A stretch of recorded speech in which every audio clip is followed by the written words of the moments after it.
Identity Crisis: Three Distinct Israels by Mike Leibsohn. When a tourist comes to Israel for the first time, what do they expect to see? The ancient city of Jerusalem with its historical and religious relics and anecdotes, the cutting-edge powerhouse of high-tech culinary flair and world-class beaches that is Tel Aviv, or perhaps the rolling green hills of the Galilee, or the magical, healing powers of the Dead Sea. Shawarma or vegan hamburgers, ancient or modern, religious or secular, which is the true Israel? Short answer, a hybrid of all these great things along with a great many more. Long answer, regardless of whatever preconceived notions you've developed before your arrival as a result of your cultural and religious upbringing, media exposure, social influences, etc., one can objectively identify three distinct Israels, each with its own special brand of Israeliness and a population with a shared set of social character traits, each one as vital as the next to the existence of what we call Israel today in the year 2018, each one as similar to the others as it is different. I have chosen, for the sake of this article, to omit any mention of Judea and Samaria, along with the large Israeli and Palestinian populations residing there. It's simply not the subject today. I will make no mention of the Palestinian Authority, Gaza Strip, Golan Heights, or other point of contention that I deem irrelevant to the current topic. The Israel I speak of today is the internationally recognized parliamentary democracy located within the Green Line, in quotes, the international borders determined in 1949 by the armistice ending the War of Independence. Today, as many guides at Masada tend to do, I speak not of how we died here, but of how we lived here. Jerusalem. In my opinion, the single most important city in the history of mankind.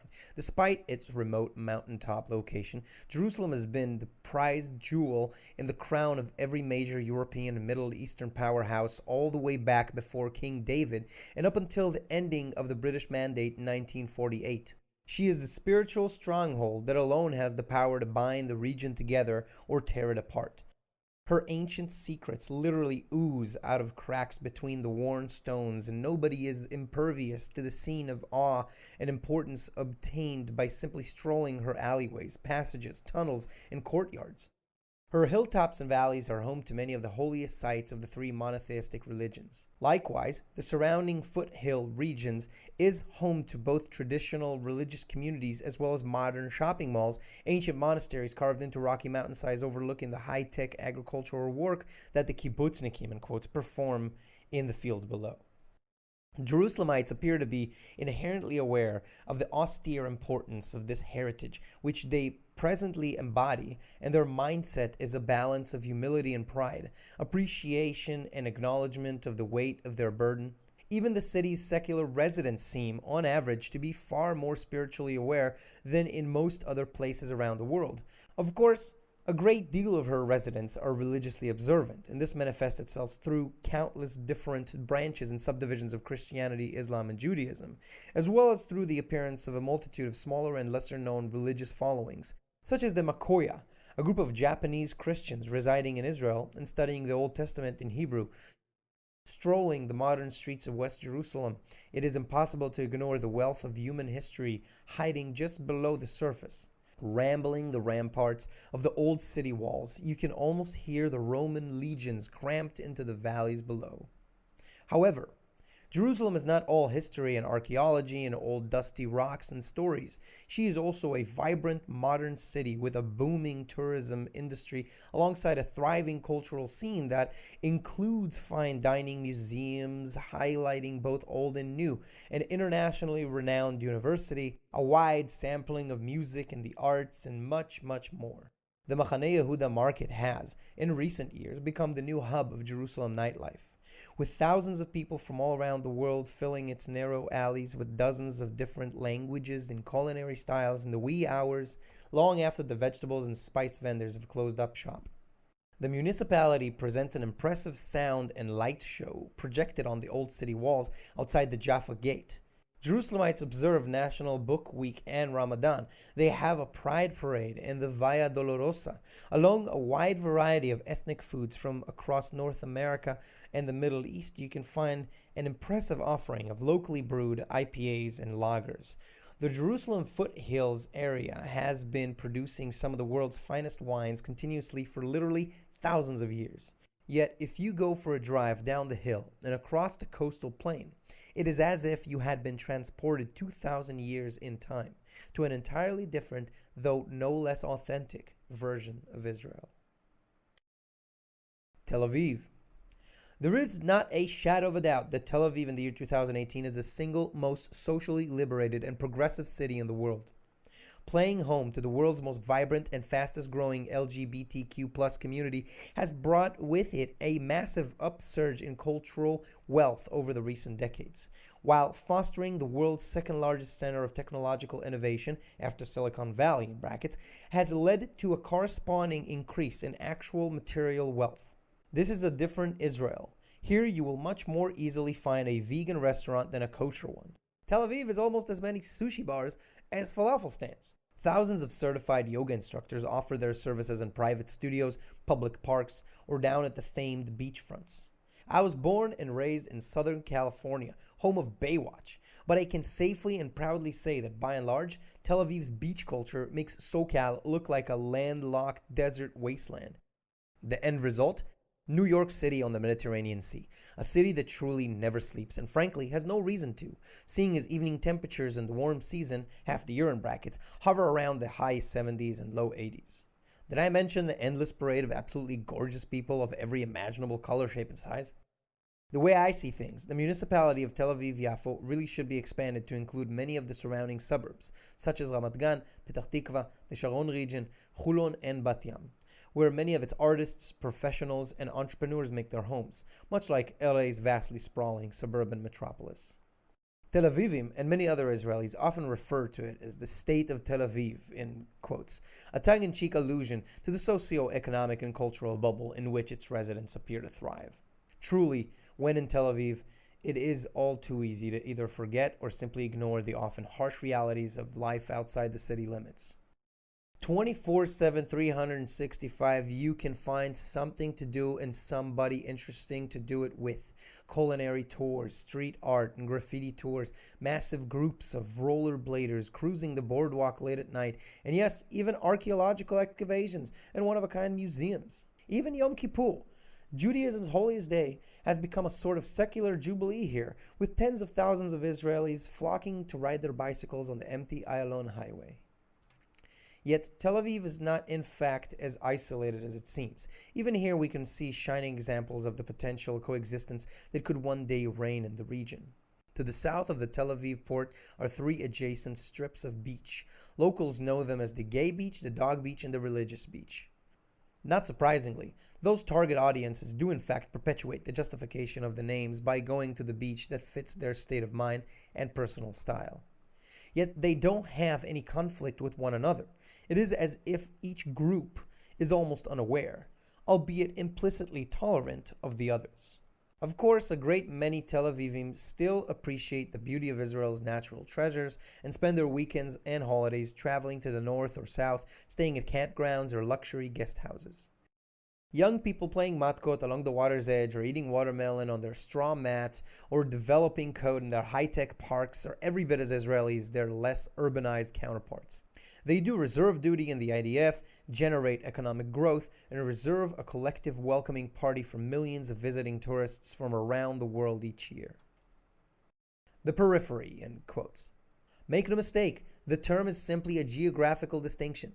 While the greater Jerusalem and Tel Aviv metro areas make up the better part of the country's central region, there is still quite a bit of Israel to go around. The so-called periphery is comprised of both large cities and small towns, agricultural communities and industrial parks, Jew, Christian, Muslim, Druze, Circassian, Bedouin, Baha'i, and the list goes on. This Israel is perhaps the most difficult to describe, being the largest both in area and in population diversity. However, Israel can no sooner continue to exist without its small outlying communities that pepper several international borders than it can without Jerusalem or Tel Aviv. Here you will find the salt of the earth in quotes, the kibbutznikim and the moshavnikim, the small business owner, the career civil sergeant, the nurse, the sculptor. Without this Israel, Tel Aviv and Jerusalem would simply have no reason to exist. This is the true ingathering of the exiles, the true harmony between ancient and modern. The cities of Netanya and Ashkelon offer a more affordable and less glamorous beachside option for immigrant families from around the world. Haifa and Beersheba host some of the largest R&D and production facilities of some of the world's largest high-tech companies.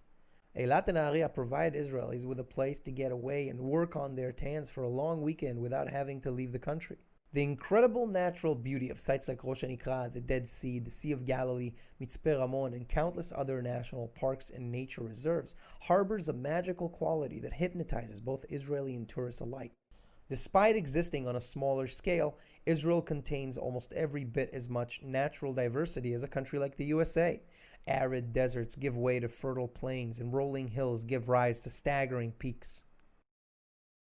The cultural diversity of this Israel influences the atmosphere no less so than the varied landscapes. The multitude of different people cohabit the cities side by side, while most small towns tend to have one defining ethnic element. Here, the secular Jewish families from the kibbutz will drive over to the Arab village on Shabbat to eat hummus and do some shopping. The Arab doctor, who speaks 3 languages fluently, drives from his small village to work at the nearby regional hospital. Close-knit communities preserve cultural and religious traditions going back thousands of years, while their children study politics, humanities, or the arts at the university. In this Israel, you can still get a cheap, fresh falafel without 4 different types of fancified tchina. You can spend a hot afternoon cooling off in a natural spring pool or at your local shopping mall. You can work your fields in the morning and play music in the evening. And yes, whenever you feel like it, you can dust off your passport and go for a short jaunt into one of the neighboring commonwealths of Jerusalem or Tel Aviv, just to get your fix. This is the Israel that I personally fell in love with, although I do very much love the other 2 as well.